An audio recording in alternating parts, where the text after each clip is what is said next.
My name is Julia Farish. I'm 36 years old. And for most of my adult life, I believed I had a solid marriage. Not a fairy tale, not the kind people envy on social media, but solid in the way that matters when you're raising children and paying bills and showing up for each other when life gets heavy. My husband and I had been married for 8 years. 2 kids, one 6, one 4. We were tired. That part was true. Parenthood does that to you. Sleepless nights, sticky hands, homework spread across the kitchen table while dinner cools untouched. But I thought we were still us. 3 weeks ago, after the kids were asleep, he sat across from me at the dining table with that careful tone people use when they've rehearsed something alone. "I think I need to take a solo trip," he said, "to reconnect with myself." He talked about losing his identity, about how being a father and provider had swallowed him whole. He said his therapist suggested it. 5 days, an all-inclusive resort. Just time to think. I remember watching his hands while he spoke. They were steady, too steady. I didn't feel panic. I felt concern, sympathy, because I understood burnout. I'd lived it. "I think you deserve it," I said. And I meant it. He booked the trip that night. Flights, resort, everything. $3,200. I didn't flinch. We could afford it. And if it helped him come back healthier, happier, what was money compared to that? He was leaving in 4 days. And then my son found the phone. It happened in the most ordinary way. Our 4-year-old, playing hide and seek in our bedroom closet, his favorite spot, came running out holding something unfamiliar. "Mommy," he said, smiling proudly. "Daddy's other phone." My husband was in the shower. The sound of water filled the hallway. I took the phone from my son and told him to go watch cartoons. My hands were shaking before I even turned it on. No passcode. Either he was careless, or he never imagined being caught. I didn't scroll right away. I just stared at the screen, feeling something cold settle in my chest. This wasn't about curiosity anymore. This was about survival. I waited until the bathroom fan shut off. The shower stopped, the water cut, footsteps on tile. I slid the phone back where my son had found it, heart hammering, and stepped into the hallway like nothing had happened, like my entire life hadn't just tilted on its axis. That night, after the kids were asleep and my husband's breathing deepened beside me, I stared at the ceiling for a long time. I counted the cracks in the plaster. I listened to the house settle. I tried, unsuccessfully, to convince myself I was wrong. I wasn't. When I finally reached for the phone again, I took it into the guest bathroom and locked the door. I sat on the edge of the tub, the cool porcelain pressing through my clothes, and powered it on. No passcode, no fingerprint lock, no hesitation. The first thing I saw was the message thread. A single contact, saved under a neutral name, something professional, something boring. The kind of label you choose when you want plausible deniability. Except the messages were anything but. "I can't wait to finally have you to myself. 5 days, no interruptions. I've been dreaming about this for months." My throat closed. I scrolled. There were hundreds of messages. Explicit, detailed, familiar in a way that made my skin crawl. This wasn't flirting. This wasn't curiosity. This was a relationship, one that had been growing quietly in the shadows while I was folding laundry and packing school lunches. I kept reading. "Couples massage is booked. Dinner on the beach Thursday night, 7 p.m. I'll wear the red dress you like." Red dress. I stared at the words until they blurred. This wasn't a solo trip to find himself. This was a carefully choreographed affair. I checked the dates. The message history went back 6 months. 6 months of secret conversations.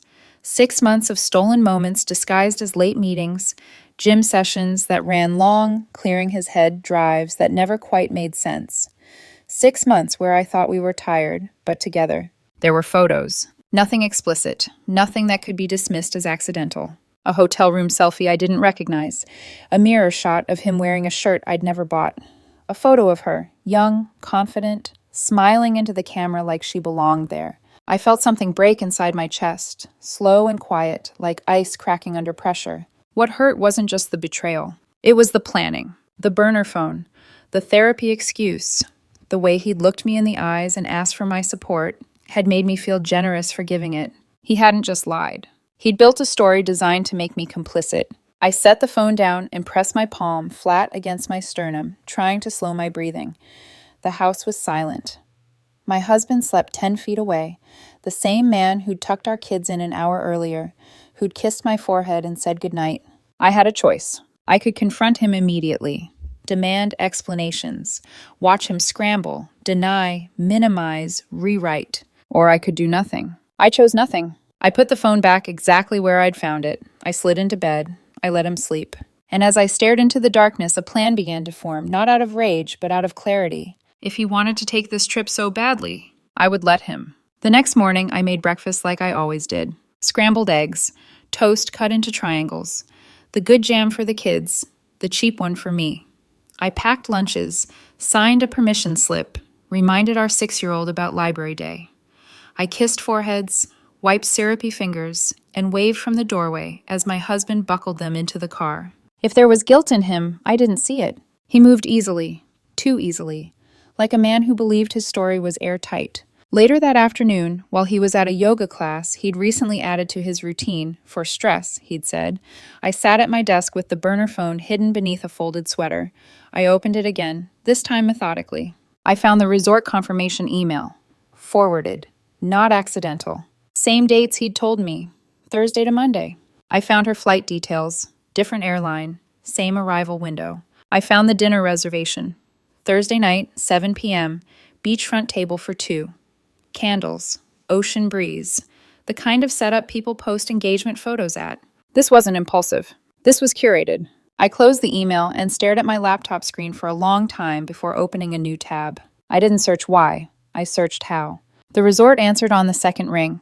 Their voice was warm, practiced, used to couples celebrating anniversaries and honeymoons. Yes, I said calmly. I'd like to book a room. Same dates. Different building, different last name. Close enough. When the confirmation hit my inbox, I didn't feel triumph. I felt steady. That night, I called my mother. Could you take the kids for a long weekend? I asked. I kept my tone light, casual. She was thrilled. Said she'd been waiting for us to do something romantic together again. I let her believe that. My husband left Thursday morning. I drove him to the airport, helped him load his suitcase, kissed him goodbye the way you do when you assume you'll see someone again soon. Have a good trip, I said. He smiled, relaxed, free. My flight left 4 hours later. When I landed, the resort was exactly what the photos promised. Lush, beautiful, painfully romantic. Palm trees swaying, couples holding hands, laughter floating on the salt-heavy air. Somewhere inside this paradise, my husband was getting ready to meet the woman he'd been lying to me about for half a year. I checked into my room at 4 p.m., sat on the edge of the bed, listened to the waves crash just beyond the balcony. For a moment, just a moment, I considered leaving. Flying home, filing for divorce quietly, protecting my dignity. But then I remembered the burner phone, the lies wrapped in concern, the way he'd thanked me for being so understanding. No, he needed to know that I knew. At 6:45, I walked to the beachfront restaurant and took a seat at the bar. Ordered a whiskey I didn't really want, positioned myself where I could see the entrance and every candlelit table. And I waited. At 6:55, I saw him. For a split second, my brain refused to register what my eyes were telling it. He looked different, lighter, like someone who'd stepped out of a role and into a costume he preferred. He was wearing linen pants and a pale shirt I'd never seen before. His posture was relaxed, shoulders loose, smile easy. Not the distracted man who'd eaten dinner, half listening while answering emails. Not the exhausted father who fell asleep on the couch with a child's sock still in his hand. This version of him looked like he belonged here. Then she arrived. She was younger than I expected, confident in the way women are when they believe they're the center of a story, not a side character. Her dress was red, fitted, deliberate. Her hair fell perfectly into place, like she'd practiced the motion in a mirror. They saw each other at the same time. The smile that crossed his face wasn't polite, it wasn't cautious, it was intimate, earned. The kind of smile you don't give someone you're still getting to know. They hugged. Not a friendly embrace, not tentative. It was familiar. Arms around waists, bodies leaning in, heads tilting close as if the world around them didn't exist. My fingers tightened around the glass. The hostess led them to their table, beachfront, exactly as promised. Candles flickered in the breeze. Waves rolled in soft and rhythmic like applause. I watched them sit. He reached across the table and took her hand immediately. No hesitation. No checking his surroundings. He brushed his thumb over her knuckles the way people do when they've done it 1,000 times before. She laughed at something he said and touched his face. I felt nauseous. This wasn't an affair born of impulse. This wasn't loneliness seeking comfort. This was a parallel life. I stayed at the bar for 20 minutes, long enough to see patterns. The way she leaned forward when he spoke, the way he mirrored her posture, the way they filled silences effortlessly. I finished my drink and stood. My legs felt steady, my heart did not. I walked toward their table. She saw me first. The color drained from her face so quickly it was almost imperceptible, like watching a screen dim. Her hand dropped from his as if burned. Her eyes widened, mouth parting, breath catching in her throat. "Hey," I said gently, pulling an empty chair closer. "Mind if I join you?" He turned, confusion flickering across his face. "Julia," he said. My name sounded wrong in his mouth, out of place. I smiled, calm, polite. "I'm his wife," I said, extending my hand toward the woman. 8 years, 2 kids. She didn't take it. He stood abruptly, chair scraping against the sand-dusted deck. "You told me you were divorced," she said to him, her voice tight. "Oh," I said softly, "is that what he told you?" The words hung between us, heavy and unavoidable. He looked from her to me, panic rising, the fantasy cracking at the edges. "I didn't sign up for this," she said, already backing away. She left without looking at either of us again. The candles kept burning, the waves kept rolling in, and my husband sat frozen across from me, his carefully constructed world collapsing in real time. For a moment, neither of us spoke. The chair across from me was still warm from where she'd been sitting.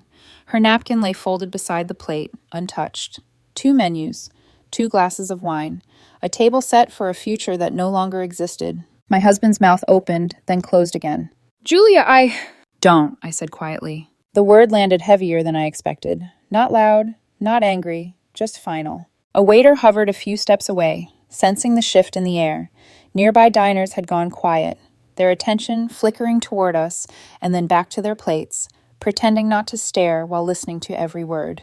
"How did you even get here?" he asked, his voice low, frantic. "Our son found your other phone," I replied. "In the closet, the one he plays hide and seek in every single day." The realization hit him in stages. First confusion, then understanding, then something like fear.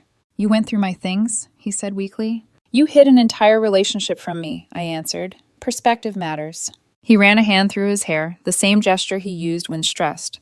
"It's not what it looks like." I laughed. "I didn't mean to. It slipped out. Short, sharp, almost surprised." "You booked a couples massage," I said. "A beachfront dinner. You flew her in on a different airline so I wouldn't see the ticket. You told me your therapist recommended this trip, so I'd encourage you to go." I leaned forward, lowering my voice. "That's not confusion, that's planning." His eyes darted around the restaurant, aware now of the audience. "We were having problems," he said. "You know that." "Yes," I said. "We were tired, we were stressed, we were raising children. That's called a marriage." He swallowed. "I didn't mean for it to go this far." "You meant for this," I said, gesturing to the candles, the ocean, the untouched plates. "You didn't trip into an affair. You built one." His shoulders sagged. The version of him I'd watched from the bar, the relaxed, confident man, was gone. "What happens now?" he whispered. "I'm flying home tomorrow," I said, standing. "When you get back, the kids will be with my mother. Your personal things will be boxed in the garage. I've already spoken to a divorce attorney." His head snapped up. "You can't just—" "I can," I said calmly, "and I am." I placed cash on the table for the drinks and the food that would never be eaten. "Enjoy the rest of your trip," I added. "It sounds like it's finally going to be what you asked for." I walked away before he could say my name again. Behind me, the waves kept crashing. The candles kept flickering. Paradise didn't care. Back in my room, I locked the door and finally let myself feel it. The grief, the rage, the hollow ache of knowing that 8 years and 2 children weren't enough to keep a man honest. I booked an early flight home. I didn't sleep. I landed Friday afternoon with sand still in my shoes and a knot in my stomach that hadn't loosened since the night before. I didn't go home. I went straight to a law office tucked between a dry cleaner and a dental clinic. Unremarkable, quiet, exactly what I needed. The attorney was a friend of a friend. Efficient, clear-eyed, unimpressed by drama. "In this state," she said, folding her hands on the desk, "infidelity doesn't automatically affect asset division. But documentation matters. The burner phone, the planning, the deception, it establishes a pattern." Pattern. The word echoed. "And custody?" I asked. She didn't sugarcoat it. "Contentious, especially if emotions escalate. Your job is to remain calm. Do not engage. Do not argue. Do not respond to provocation." I followed her advice like a script. That evening, I went home and began packing his things. Methodically, shirts folded, shoes paired, personal items labeled, no yelling, no broken dishes, no evidence of anger. He started calling Saturday morning, 31 times. I didn't answer. The text rolled in anyway. Please talk to me. You're overreacting. Think about the kids. Everyone makes mistakes. This is your fault. You stopped seeing me. That last one settled something inside me. By Sunday, he'd moved on to a new strategy. He messaged our couple friends group chat, 4 families we'd known for years, saying he was going through something and needed support. No details, just enough to imply I'd done something terrible. 2 of the women reached out to me privately. I sent them the facts, the burner phone, the planned trip, the lie. They were horrified. One told me later that he'd tried to paint me as controlling, emotionally unavailable, that he'd been afraid to be honest with me. Sunday afternoon, his mother called. I answered. What did you do to my son? She demanded. I discovered he was having an affair, I said evenly. I'm filing for divorce. He told me you followed him on his trip, that you humiliated him. I confirmed what I already knew, I replied. I didn't threaten him. I didn't harass him. I confronted him. She accused me of driving him away, of being cold, of refusing to forgive. I ended the call. By Monday, the narrative had solidified. I was the villain, the controlling wife, the woman who couldn't forgive one mistake. They ignored the burner phone, the 6 months of planning, the lies wrapped in therapy language. Facts didn't fit the story they preferred, so they discarded them. I didn't argue. I documented everything. The emergency filing came 2 days later. I was at my mother's kitchen table, helping my youngest with a puzzle, when my attorney's name lit up my phone. Her voice was steady, but clipped, the tone professionals use when they're about to say something that matters. He's filed for an emergency custody modification, she said. He's claiming emotional abuse and instability. For a second, I couldn't speak. Based on what? I finally asked. He's citing your presence at the resort, she replied. Says it shows obsessive behavior, that you followed him to humiliate and control him. I closed my eyes. This was the part she'd warned me about. When the truth stops serving someone, they replace it with fear. The hearing was scheduled for Friday. I didn't cry. Not then. I felt something colder settle in. Focus, maybe. Resolve. The instinct you develop when you realize someone is willing to rewrite reality if it benefits them. We prepared. I handed over everything. Screenshots of the burner phone messages, the resort bookings, the dinner reservation time-stamped weeks before his solo trip conversation, the forwarded emails, the flight details.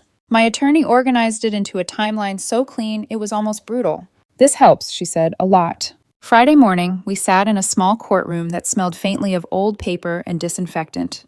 He was already there, seated beside his attorney, shoulders hunched, eyes red as if he'd practiced looking remorseful. His mother sat behind him. He didn't look at me. His attorney spoke first, painting a picture of a man in crisis, overwhelmed, seeking healing, stalked by a wife who couldn't respect boundaries, a woman who'd followed him across state lines to shame him publicly. When it was our turn, my attorney stood. Your Honor, she said, this case hinges on intent.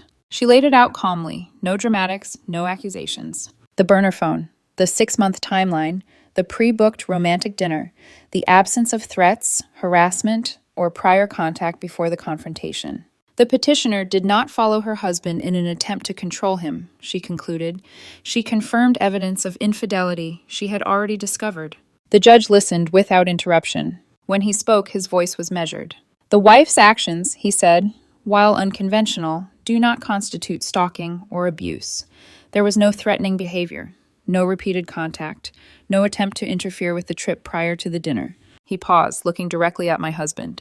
The motion for emergency custody modification is denied. My husband's face crumpled. His attorney went still. His mother muttered something under her breath about the system being unfair. I exhaled for the first time in days. The temporary custody order was issued moments later. Joint custody, primary residence with me. Because I worked from home, because I'd been the stable parent, because evidence mattered more than narrative. As we stood to leave, my husband finally looked at me. There was no anger in his eyes. Just the dawning realization that his story, so carefully constructed, had failed. The custody ruling should have been the worst of it. It wasn't. That was just the moment the ground stopped shifting beneath my feet, long enough for the real damage to surface. The next phase was quieter, colder. Paperwork instead of accusations. emails instead of shouting, lawyers instead of late-night phone calls, asset division. 8 years of marriage doesn't disappear cleanly. There were retirement accounts to split, vehicles to value, a house neither of us could afford alone. He wanted to keep it. I did too. In the end, the math made the decision for us. It was listed. Every showing felt like a small erasure. Strangers walking through rooms where my children had learned to walk, complimenting the light in the kitchen, asking about the school district, no one noticing the history pressed into the walls. The house sold quickly. We split the proceeds evenly. That part was simple, brutal, but simple. Spousal support was not. My attorney fought it, hard. He planned a 6-month affair, she argued. He budgeted thousands for it. This isn't someone incapable of self-support. The judge listened, nodded, then ruled anyway. Rehabilitative support. 2 years. $1,400 a month. I stared straight ahead as the decision was read. It burned. I won't pretend it didn't. Paying support to a man who had lied to my face, who had risked our children's stability for a fantasy, felt obscene. But the law doesn't care about morality. It cares about precedent. Marriage is an economic partnership. His years out of the workforce counted, even the months he spent planning to leave me emotionally. My attorney leaned over afterward and spoke quietly. Appealing would cost more than it's worth. This is the best outcome you're going to get. So I swallowed it. The other woman, the one in the red dress, disappeared completely. From what I could piece together through the last messages saved on the burner phone, she'd believed his story. That he was separated, that the marriage was over in everything but paperwork. When the truth surfaced, she blocked him everywhere. He tried to reach her for weeks. The messages I saw before he changed his number were desperate, apologetic, full of explanations and promises and regret. She never responded. He lost both of us. The divorce finalized 4 months after it began. Fast, according to everyone involved. Fast doesn't mean painless. I moved into an apartment, 2 bedrooms, one for me. One set up carefully for the kids, bunk beds, night lights, their favorite blankets folded just the way they liked. It was smaller than the house, but it was quiet. No ghosts, no pretending. The kids adjusted in uneven waves. Some days they were fine. Some days my 6-year-old asked questions I couldn't fully answer. Why doesn't Daddy live with us anymore? I kept it simple, gentle, honest without being cruel. Sometimes grown-ups make choices that mean they can't live together anymore. But we both love you. It wasn't enough, but it was all I had. Life didn't explode after the divorce. It deflated. My ex-husband moved back in with his mother for a while. He told mutual friends it was temporary, that he just needed time to get back on his feet. From what I heard, the house felt smaller than he remembered, less forgiving. He found a job a month later, entry level. A sharp drop from where he'd been before. The kind of position you take when you're starting over whether you want to or not. Every time he picked up the kids, he looked more worn down. Thinner, edgier. The easy confidence I'd watched at the resort never returned.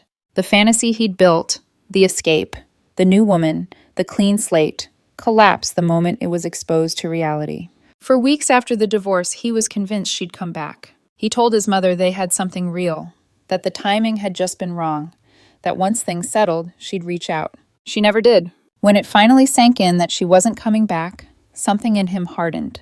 The bitterness followed quickly after. According to the few mutual friends who still spoke to both of us, his story stayed the same. I was the villain. The wife who destroyed the family because she couldn't forgive one mistake. The burner phone, the 6 months of lies, the premeditated trip. All of it reduced to a single moment of weakness in his retelling. His family stopped speaking to me entirely, blocked me on social media, pretended the children were the only connection that remained. My family thought I'd handled it with restraint. My mother said she would have confronted him at the airport. At least you waited until dinner, she added dryly. Sometimes, late at night, I wondered if she was right. If I should have avoided the confrontation, filed quietly, let the truth reveal itself in paperwork instead of candlelight. But then I remembered the look on his face when he saw me at that table. The moment he realized I hadn't been naively supporting his self-discovery journey, that I'd been sitting at the bar, watching him hold hands with another woman. That moment mattered, not as revenge, as reality. People ask me sometimes if I regret going to that resort. They don't ask directly, not really.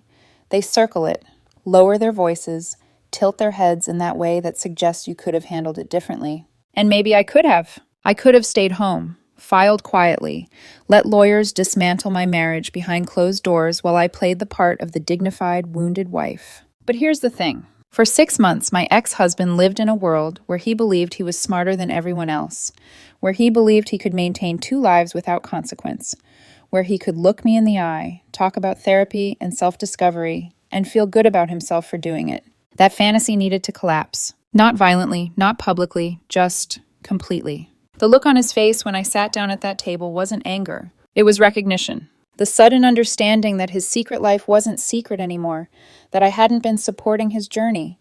I'd been watching the truth unfold in real time. That the man he thought he was had been exposed, not by rage, but by evidence. That moment didn't heal me. I'm not healed. 8 years doesn't disappear because paperwork says it's over. 2 children don't stop asking questions just because you've learned the right answers to give. But I'm okay. I wake up in a space that's mine. I drink coffee in silence before the kids wake up. I don't wonder who I'm sharing my life with anymore. I learned something important through all of this. Betrayal isn't always loud. Sometimes it's quiet, polite, wrapped in language about growth and self-care and therapy. And intuition, it doesn't scream. It waits. I will never ignore a second phone again. I will never confuse exhaustion for distance. And I will never again support a story that requires me to disappear to make it believable.